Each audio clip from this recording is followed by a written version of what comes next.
Hey guys, Eber here with hardwarecanucks, and this is LG's G7 One. Now, if you recall, I did take a look at its older sibling, the G7 Thinq a little over a month ago, and I had some concerns about that device. My major problem with that phone was the software experience. LG Skin on top of Android really wasn't my thing, and I didn't have a great of an experience, but the rest of the device was awesome. It had a great display, the quad hi-fi DAC was fantastic, battery life was also excellent, so a lot of things have changed ever since they posted that video. Prices have dropped on that device. It could vary from carrier to carrier. You might end up getting a major discount on that particular device, and it actually competes with the likes of Samsung and the rest of the flagship devices, so that's pretty awesome. But I think the G7 One might be one of the favorite Android smartphones, or one of my favorite Android smartphones of 2018. Want to know why?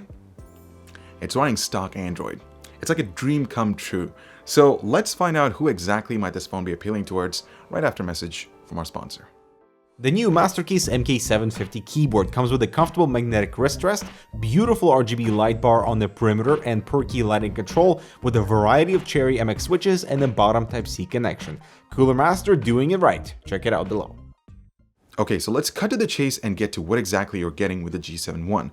Perhaps the best way to describe this phone would be a slight derivative of the G7 Thinq.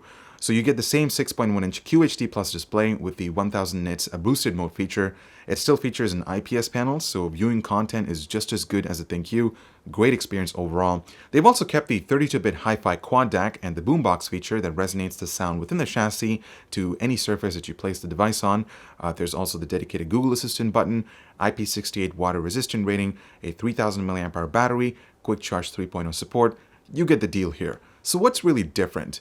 Well, the first thing that struck to my eye was the slight shift in design, and by that I mean that they've replaced the glass back with a satin black metal-like finish, if that makes any sense. It certainly doesn't get as greasy as a Thinq, and I like that. Even the aluminum frame has a matte black finish to it, and I'm really digging it over the Thinq's stainless steel frame. They've also removed the wide-angle lens, but it still maintains the same 16-megapixel f1.6 standard lens, and pictures that come out of it are mostly a hit or miss. Sometimes they look too vivid, other times there are some weird color shifts going on, and if you're really patient with the device, you can actually end up getting some amazing shots with the phone, especially in broad daylight conditions, and if you expose the subjects really well, the pictures coming out of the device is actually really good. There's a lot less software processing on the G7 One compared to the Thinq. That's one of the things that I noticed after examining the pictures up closely. So I think that's a positive because LG hasn't loaded it with things like manual controls, so there's nothing like that on the G7 One, so it may or may not be a deal breaker for some of you out there. Support for wireless charging has also been eliminated, and you're getting a slightly older Snapdragon 835 CPU, 4GB of RAM versus 6 on the Thinq, and that's pretty much it. The biggest selling feature of this device is the OS that runs on it.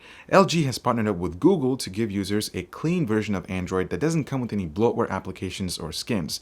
In fact, LG is guaranteeing software updates on the G7 One for the next 3 years, and I think that's a step in the right direction because you all know they have a pretty bad history with updating their smartphones. Now, this guy is currently rocking Android 8.1 Oreo, and it is expected to receive the Android 9 Pie update by the end of the year, which is pretty cool.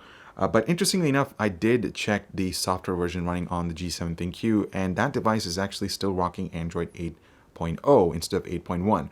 And it really questions LG's software team because I feel like Google's directly handling the software updates for the G7 One, whereas with the G7 Thinq, it's again mostly carrier related, and you kind of have to be lucky enough to receive software updates in the first place. So it's kind of confusing when you compare the G7 One to the Thinq just in terms of pure software perspective. And after spending some time with this device, I've got to admit, I really wish if the Thinq was running the exact same OS.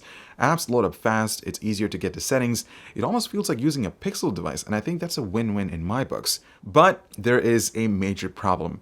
You see, this phone was announced earlier at IFA this year, and no one had any clue as to how much this thing would cost, and on top of that, they had no guarantee as to whether or not this was even going to hit the North American markets. As of filming this video, the G7 One is only launching in Canada and not the US, and interestingly enough, I have no idea as to how much this thing costs in Canadian dollars, which is super interesting. So we reached out to LG and asked them about this, and their response was, and I quote, "The G7 One will be priced competitively in the mid-tier smartphone sector, and we encourage all consumers to check with their local carrier or retailers for pricing." So yeah, that's where we are right now. It looks like they didn't have any plans to launch this device globally, but rather work with local carriers within select countries to price this competitively to compete with mid-range smartphones. So again, pricing on the G7 One can vary from carrier to carrier, and if you happen to find this phone at a really good affordable price point, and if it justifies your budget, then it's probably worth checking out. But I will mention this, it's certainly going to cost a lot less than the G7 Thinq. Now, I do want to take this time and talk about Google's Android One program, because LG isn't the first device to run a bloatware-free version of Android. In fact, there are phones from Nokia, Xiaomi, and Motorola as part of the Android One family, and those devices are also expected to receive software updates directly from Google. You see, Android One was initially launched for the Indian market because the majority of devices that were available back then for that particular market didn't have the required specs to run a fully loaded version of Android with a third-party skin on top of that, because the specs really weren't able to catch up to the speed, or it wasn't up to the task. And so, being able to offer a bloatware-free version of Android for the lower tier spec, and Google being able to customize and optimize the software to run seamlessly on lower tier devices was, I guess, their priority, and that's why Android One was sort of formulated, or I guess it was launched with that idea in mind. It then started to spread across countries like Pakistan, Nepal, Bangladesh, Myanmar, Sri Lanka, and other South Asian countries. Fast forward to today, and we technically have 3 different versions of Android. So there's a standard Android operating system that other OEM manufacturers put their skin on top of it, which is exactly what we're getting with the Note 9 and the other $1,000 flagship devices. And then we have the stock version of Android, which is the Android One program, which is more targeted towards the mid-tier devices that are optimized, and they have mid-tier specs that are priced competitively. And then there's Android Go, which was introduced last year along with Android 8.0 Oreo. This essentially is a stripped-down version of Android One. So Google was able to work with software developers to fine-tune apps like YouTube, Gmail, Chrome, Maps, the most frequently used applications for most consumers out there on devices that don't necessarily have the highest end specs. So we're talking maybe 1 to 2 gigabytes of RAM with a pretty low end processor. So it's a great idea potentially for people who don't really want to spend $400 or $500 plus dollars on an Android smartphone.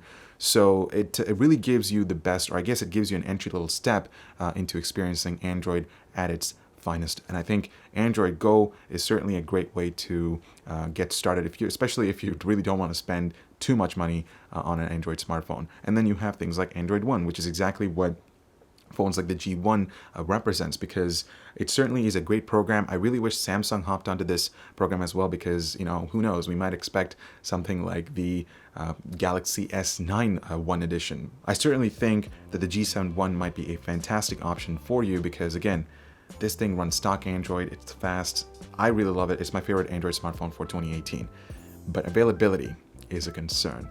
So I'm just gonna leave it at that. I hope you guys enjoyed this little bit. Let me know what you guys think about G7 One in the comments.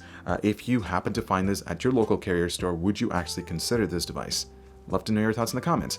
I'm Eber with hardwarecanucks. Thank you so much for watching. Make sure to subscribe to our new Boot Sequence channel for the latest tech news and rumors. You can also check out some relevant content over here. I'm signing off, and I'll see you guys in the next one.